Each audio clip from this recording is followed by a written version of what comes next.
Salam jumpa kembali teman-teman di channel saya Andi Kicau Misteri. Di video kali ini saya akan membahas bagaimana cara menentukan tingkatan dari birahi pada seekor murai batu yang teman-teman miliki di rumah. Sebelum kita bahas ke topik pembahasan kali ini, ada baiknya kita mengetahui dulu apa arti dari definisi birahi itu. Birahi itu ialah semangat atau gairah. Burung yang sudah memiliki birahi, ia pasti rajin berkicau. Birahi itu juga bisa berguna untuk bertarung dengan lawan-lawan jenisnya atau juga untuk merayu lawan jenisnya untuk birahi kawin. Dan di sini saya akan menjelaskan dan membahas bagaimana cara kita untuk mengukur dan menentukan birahi pada seekor murai batu yang kita rawat. Di sini kita masih sama-sama belajar ya kawan-kawan. Tidak ada yang lebih pintar ataupun suhu ataupun apapun. Kita sama-sama mau belajar. Saya akan membagikan sedikit pengalaman saya tuh dalam menentukan atau mengukur tingkatan birahi pada murai batu yang saya pelihara. Cara saya dalam menentukan tingkatan birahi pada murai batu yang saya pelihara itu dengan saya cara melihat nafsu mandinya. Dan di sini saya akan membagi menjadi 5 tingkatan. Tingkatan pertama yaitu ciri yang pertama, murai batu yang 0 birahi. Bisa kita lihat dengan cara ketika kita masukkan keramba, dia seakan tidak mau mandi dan nyemplung teman-teman. Walaupun kita telah menunggu lama ya kan, dia juga tidak akan menyemplung. Bahkan seakan dia takut air dan tidak mau mandi. Biasanya burung seperti itu di rumah jarang berkicau, bisu, gak ada gairah, mengembangkan buru, kurang semangat. Dan burung seperti itu yang bisa kita katakan sedang drop birahinya. Sedangkan untuk ciri murai yang kedua, burung murai tersebut sudah mempunyai birahi, tapi hanya sekedar birahi. Itu bisa ditandai dengan belum rajin berkicau, bunyi pada saat-saat tertentu saja, terkadang hanya kebanyakan ngeriwik. Dan cara mengeceknya bisa kita lihat setelah kita masukkan dia ke keramba. Dia juga sama, tidak langsung nyemplung, seakan takut air.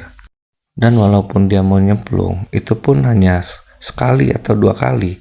Setelah itu dia sudah tidak mau mandi lagi dan nyemplung lagi. Dan itu bisa dikatakan murai yang sudah memiliki birahi tapi hanya sekedar birahi. Sedangkan untuk ciri murai yang ketiga, cirinya adalah murai yang sudah hampir mendekati jebol birahi. Ditandai dengan kesehariannya dia rajin bunyi, tetapi itu juga bunyinya hanya gelondongan atau ngukluk. Itu dikarenakan dia belum mencapai batas birahi maksimal yang dibutuhkannya. Dan bagaimana cara kita melihatnya?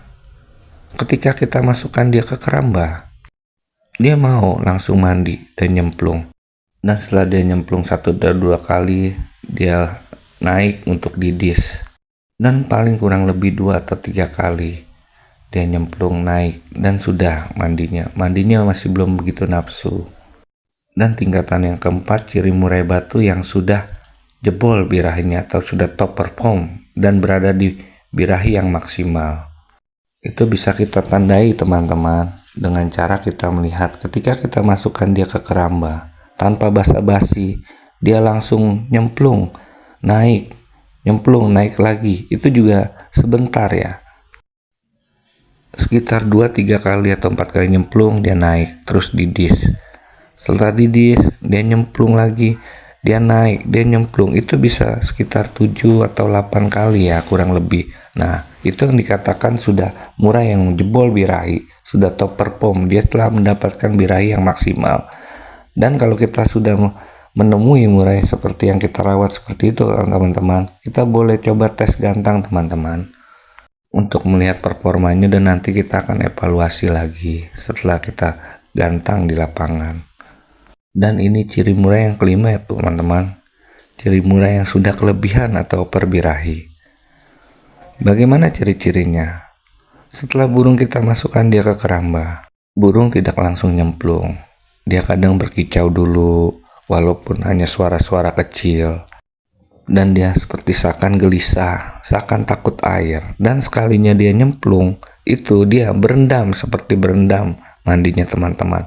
Lama dia di bawah sampai melebarkan sayapnya, bahkan tuh sampai ada yang sebagian mangap paruhnya, membuka paruhnya seperti. Dan kondisi burung seperti itu teman-teman, itu yang bisa dikatakan murah yang sedang minus suhu tubuh atau sedang OB atau over birahi teman-teman. Sampai di sini teman-teman paham dan jelas ya. Teman-teman bisa melihat dan memperhatikan cara mandi burung teman-teman di rumah berada di tingkatan yang seperti apa. Saya sudah menjelaskan secara garis besarnya.